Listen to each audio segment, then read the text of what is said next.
efetivamente vai depender da história nutricional desse mosquito, quer dizer, quando ele era ovo, quando ele era larva, quando ele era pupa, dependendo da quantidade de reservas que ele colocou, que ele ingeriu, né, a quantidade de material disponível no meio que ele ingeriu nessa fase da vida, isso vai gerar um determinado padrão hormonal nesse mosquito. Quando esse mosquito for exposto ao sangue, é esse padrão hormonal, que é fruto da quantidade de nutrientes que ele experimentou, é que vai definir a eficiência de colocação de ovos. Então, por exemplo, às vezes mosquitos que nascem muito pequenos, eles só vão começar a colocar uma frequência de ovos elevada depois da segunda ou terceira alimentação com sangue. Mas a gente poderia estimar alguma coisa entre 30 a 50 ovos, assim, em média. Seria um padrão assim, bem geral de ovos que a fêmea poderia colocar em um único dia.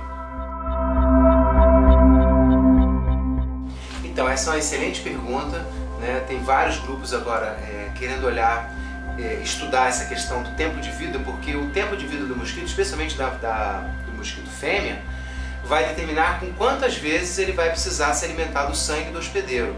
E se ele tiver, por exemplo, infectado com dengue, vai determinar, portanto, quantas vezes esse mosquito vai transmitir ou eventualmente se contaminar com o vírus da dengue.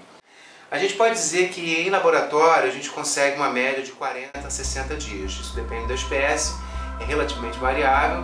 E no campo, né, ou seja, na natureza, a gente pode ter uma variação aí em torno de 100 dias ou 60 dias, um pouco para baixo, um pouco para cima. Também, novamente, dependendo das circunstâncias que esse mosquito está vivendo. Disponibilidade de nutrientes, qual é a qualidade, por exemplo, das plantas que estão fornecendo a sacarose da qual ele se alimenta. Então a gente pode dizer que no meu laboratório nessa faixa de 50 dias e na natureza isso pode subir um pouco mais para 70, 80 dias. Isso exatamente é uma diferença importantíssima. No caso do Aedes aegypti, que é o vetor da dengue, da grande parte dos mosquitos, nos primeiros dias após o nascimento do mosquito adulto, quer dizer, quando ele passa da fase de pupa para o mosquito adulto, ele vai sofrer toda uma adaptação ao novo ambiente. Nos 3 primeiros dias ele vai ser capaz de se alimentar apenas de seiva, tanto o macho quanto a fêmea.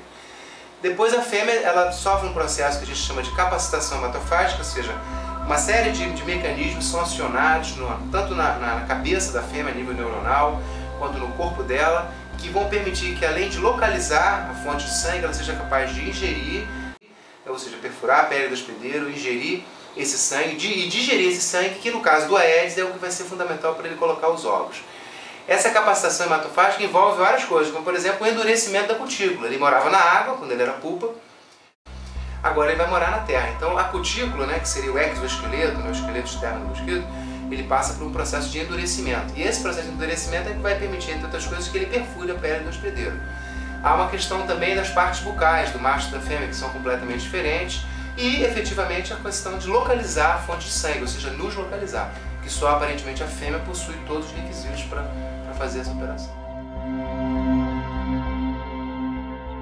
Então, as larvas do mosquito, na verdade, elas são produto do nascimento dos ovos, quer dizer, enquanto a mãe do mosquito, né, a fêmea, né, ela estava se alimentando, a cada vez que ela faz a refeição com sangue, isso dispara um processo que leva à transformação bioquímica, né, desse sangue em uma proteína principal e lipídios, ou seja, gorduras, que são então empacotados nos ovos da fêmea, né? E, por exemplo, o processo fundamental que é a endocitose mediada por receptor, né, que é o processo que as células permite que as células captem nutrientes, por exemplo, ou neurotransmissores do ambiente, enfim, ele foi descoberto em ovos de insetos. Então esse ovo ele vai gradativamente crescer no corpo da fêmea e depois ele vai ser colocado no ambiente. Então dali virão, em algumas horas, né, vocês podem ver em outros vídeos, etc., em algumas horas, em alguns minutos após que o ovo tenha tido contato com uma água em condições adequadas, você vai ter as larvas nascendo ali. Então as larvas vêm dos ovos. Então, em geral no laboratório, como isso vai depender bastante de condições de pH, temperatura, umidade, precipitação atmosférica, etc., a gente pode dizer que no nosso laboratório a gente tem o tempo que leva de um ovo de uma fêmea virar uma larva, que é a larva que já adquiriu bastante microelementos, micronutrientes, perdão, do ambiente, a gente pode dizer de 3 a 5 dias. Quer dizer, com o nosso sangue ele consegue aproveitar quase 60% daquilo ali em ovos, né? Eu diria que 24 horas depois dele ter se alimentado de sangue, ele já vai colocar, a fêmea já vai colocar os primeiros ovos. Por quê? Porque na fase em que ela está na natureza, ou seja, ela eclodiu, ela saiu, né, da natureza, de uma pupa que virou um adulto, e ela vai ficar aqueles 3 primeiros dias que eu chamei de capacitação hematofágica, por ali, se preparando para chupar sangue, mas ao mesmo tempo ela vai estar copulando com os machos. Então quando ela fizer a primeira refeição sanguínea, ela já vai ter na espermateca dela o material genético do macho. Então após a formação dos ovos, os ovos já vão nascer imediatamente fertilizados. Então em 24 horas você já tem, se esse ovo encontrar um ambiente adequado, você já vai ter um outro mosquito eclodindo sob a forma de larva no ambiente. Essa transição da pupa para o adulto ela é muito interessante, porque a larva se recolhe num ambiente que praticamente é o próprio corpo dela, vocês podem ver no vídeo. Ela vai ter muito pouca troca com o ambiente, né? Ao mesmo tempo ela vai ganhar um desenvolvimento enorme dos olhos, os olhos dela vão se desenvolver. Várias espécies de mosquito, inclusive, usam a localização visual como um dos critérios para o pouso e para a alimentação.